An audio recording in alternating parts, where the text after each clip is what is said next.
Welcome people of the World Wide Web. So Cypher Sigma here, and this is a follow-on. So this is part 2 of a continuing kind of story of development in my collecting life. So I thought I'd share it with you. Now, any of you that may remember, I'll put the link in the description below, but I had a video a little while ago where I was going through my collection and decided, do I need to purge stuff? Do I want to get rid? And for the first time in probably 8-9 years of collecting, I decided that the Batman animated collection I was on the fence about, they're a bit of a pain to display, like that. I wasn't feeling too much joy from them, and I didn't know, so I put the video out, and I left it out there a little while. I got a few comments back, but nothing major. It was kind of down to me. So then I started thinking about it, and obviously the Batman the Animated Collection, obviously a reference to the Batman the Animated TV series from the 90s.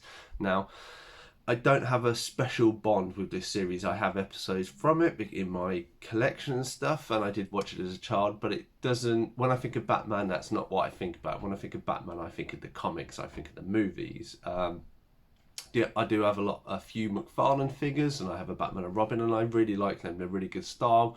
They're quite cheap and nice, and a placeholder, and I've got a few villains from that world, and I do want to slowly build that up. So I decided, based on that because it doesn't give me a link, that I really need to probably get rid of it. So the first thing is kind of, how am I going to do this? And so I put a Facebook post, I put that out on Facebook. I was trying to be reasonable. I also did one on eBay, but what I did is, before all of this, and if you obviously you're new collecting all that, this is how my mindset was working. What I did is I went through, I found every character that I had, I put all the stuff together, and when then going through it, I then looked at sold listings. So when you go on eBay, you can search sold listings, and that basically is what you need to gauge of a price. A lot of them were sealed versions, so I was knocking 20-30 quid off, depending on how big of or smaller price, you know, the difference is, if it was like over 100, then I'd knock about 30 quid off. If it was loose but still everything was there. If it was smaller, it'd be the 10 or 20 quid, give or take. So what I did is I did all that and then added it all up, and I roughly came to the best part of 500 quid, which was a shock to me. Obviously this is, in an ideal world, what I would get for everything if I sold it, and it sold for the maximum that is out there. Very time consuming and very unlikely to hit all those marks, and it's breaking them up and then the cost. And the way I saw it is, it's the best part of 500 quid.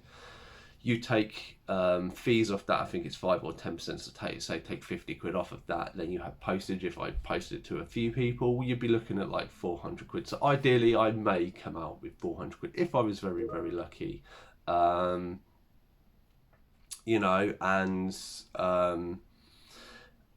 it was raining me. So as I say, I had the Facebook, I had the eBay, I left them out there for a few weeks. I didn't really get anything. I've got quite a few watches on the one. So I decided, what do I want to do? How long do I want to hold on to this? Obviously, there are some that are really expensive. You know, there are quite high up.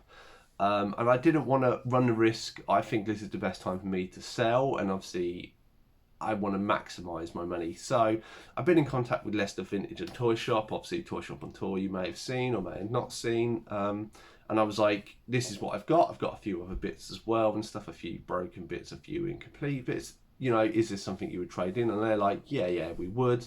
Obviously I have no idea of costs or anything. So input this image here. So here we have packed up stuff ready to go off. So just a G.I. Joe figure complete. We have a Mighty Duck figure there. These like additional bits. I found like an old Toy Biz Chameleon, and then obviously like some of the rarer figures, all wrapped up with all their bits. We've got a few little bits, and one or two little, like Robin is damaged unfortunately, so I don't think I'm getting much for him.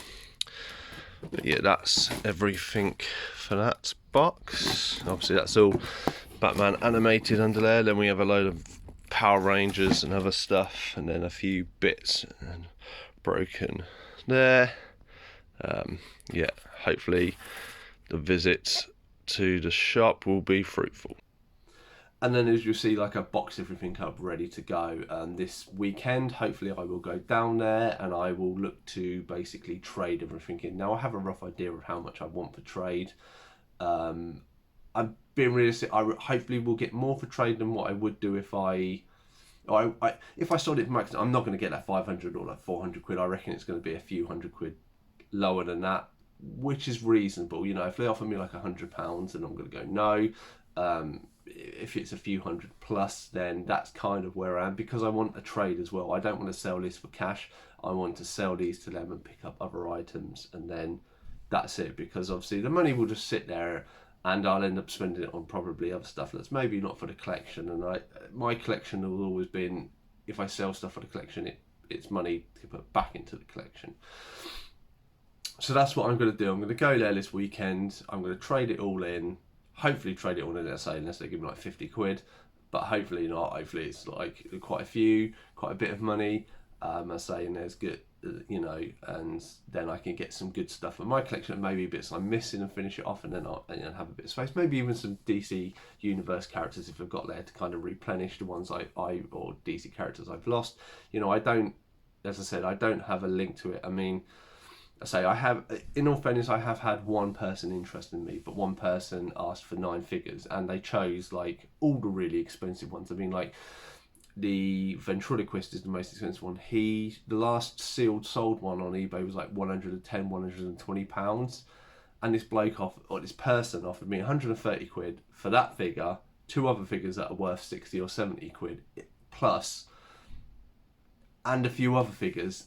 And I know people do try it on, but then he went from 130 to 150 to then 200, but then if I threw in another character, and I'm looking at him like, no, going by the sold listings, I say there are 4 or 5 figures that are really expensive. One of them is missing a gun, so I understand that's not fully complete, so that's going to be a bit of a hindrance. But I do have a lot of the mid-range figures. So there's some like Robin that's damaged, so I expect I get nothing. And Nightwing, he only goes for like a 5, the same as the old Scarecrow. But I say they are like 99.9. Most of them are. I said there's 1 or 2 little bits, which I'll be transparent with Leicester Vintage Toys. I'm going to do some filming there as well. So expect for a video next week, and hopefully it will be part 3 of my journey of kind of my first ever purge. Otherwise, I've been Cypher Sigma. I hope you enjoyed the video, and I shall see you in the next one.